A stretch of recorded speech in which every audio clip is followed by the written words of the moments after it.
महेशजी कोठे यांच्या प्रचारानिमित्त आपल्या या शहरामध्ये ही सभा घेण्यात आली आणि या सभेसाठी आवर्जून उपस्थित असणारे आणि ते स्वतः सुद्धा महाविकास आघाडीचेच उमेदवार काँग्रेस पक्षामधून ते म्हणजे चेतन भाऊ अध्यक्ष राष्ट्रवादी काँग्रेस पार्टी सुधीरराव इथे उपस्थित असणारे प्रदेश उपाध्यक्ष भारतभाऊ जाधव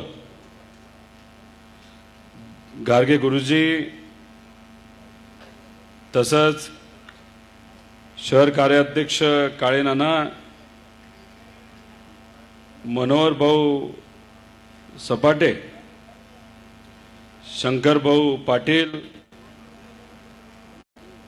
गादेकर असतील तसंच माजी महापौर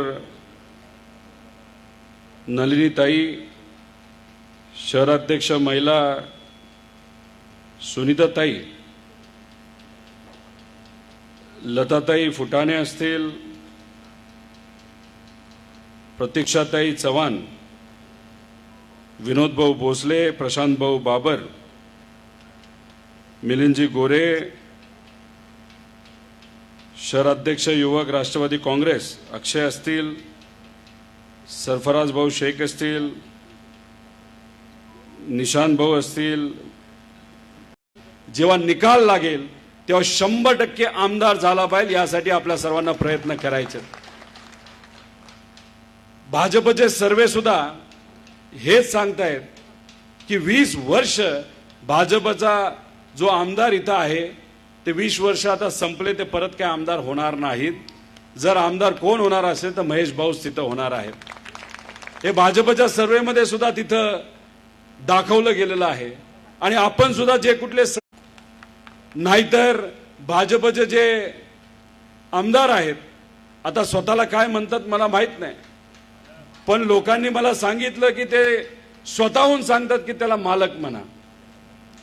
आता 20 वर्ष झाले असे जे मालक आहेत ज्यांना फक्त स्वतःच्या मुलाची चिंता लागलेली आहे त्यांना आता घरी बसवलं पाहिजे आणि खऱ्या अर्थाने सेवकाला आता आपल्याला आमदार बनवायची वेळ आलेली आहे। आता हे मालक स्वतःला म्हणतात एमआयडीसी करू, केली का नवीन एमआयडीसी? जुन्या एमआयडीसी मध्ये एखादा नवीन प्रकल्प आणला का यांनी? अहो ह्यांना निर्माण करणं काय माहिती हो, ह्यांना फक्त उद्ध्वस्त करणं माहिती आहे। आपल्याच या तालुक्यामध्ये या भागामध्ये महत्त्वपूर्ण असणारा जो शुगर फॅक्टरी आहे त्यांची चिमणी मात्र यांनी उद्ध्वस्त केली, एवढंच मात्र यांना जमतं।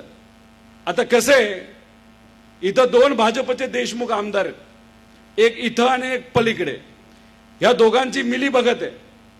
काय करतात? दाखवताना विरोध दाखवतात, आहे एकाच पक्षाचे।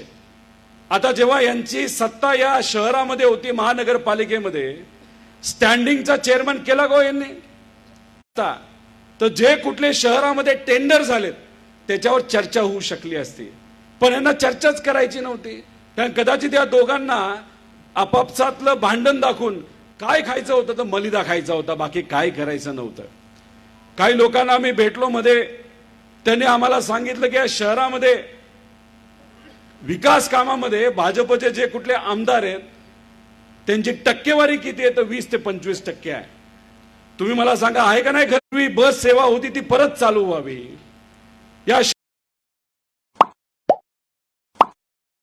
Like, subscribe, click on the bell.